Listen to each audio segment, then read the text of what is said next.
24 अप्रैल 2026 को भारतीय राजनीति में भूचाल आ गया। आम आदमी पार्टी के 7 राज्यसभा सांसद ने पार्टी छोड़ के बीजेपी में मर्ज हो गए। इससे सबसे चर्चित नाम था राघव चड्ढा, स्वाति मालवीय, हरभजन सिंह और अशोक मित्तल और अन्य। ये सिर्फ 7 सांसद नहीं, आम आदमी पार्टी के राज्यसभा में कुल 10 में से 2/3 संख्या यानी एंटी डिफेमेशन कानून इन पर लागू नहीं होगा। लेकिन सवाल ये कि अब ये अचानक कैसे हुआ, और सबसे बड़ा सवाल ये भी है कि ईडी के रेड केस में क्या रोल था।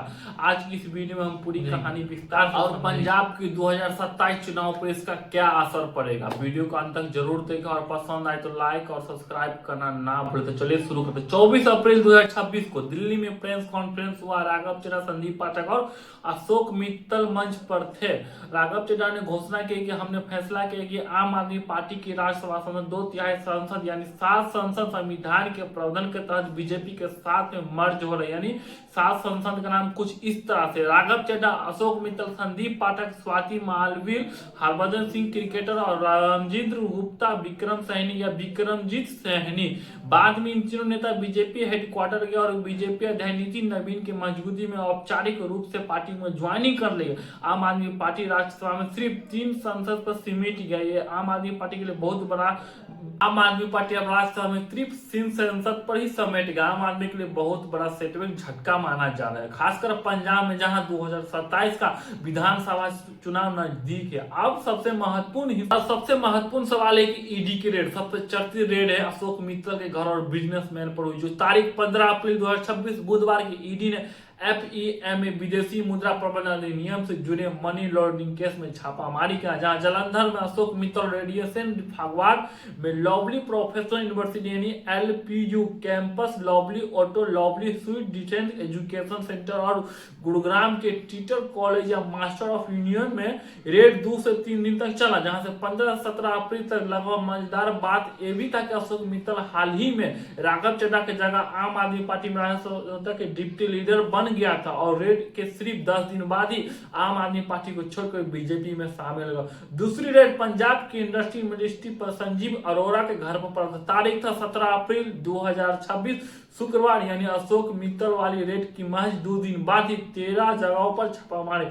लुधियाना में उनका रेसिडेंट, गुरुद्वारा नगर, चंडीगढ़, दिल्ली और बिजनेस एक्सपाइस के ठिकाने पर छापामारी किया था ईडी ने।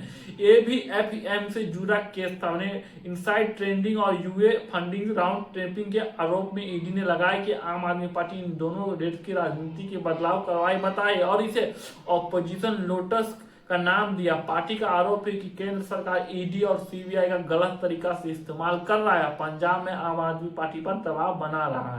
राघव चड्ढा ने फिर प्रेस कॉन्फ्रेंस में कहा कि आम आदमी पार्टी ईमानदार राजनीति और भ्रष्टाचार से मुक्त शासन के वाद के साथ शुरू हुआ था, लेकिन अब वो उन मूल्य से दूर हो गया। भ्रष्ट और समझौता करने वाले लोग पार्टी पर कब्जित हो गया।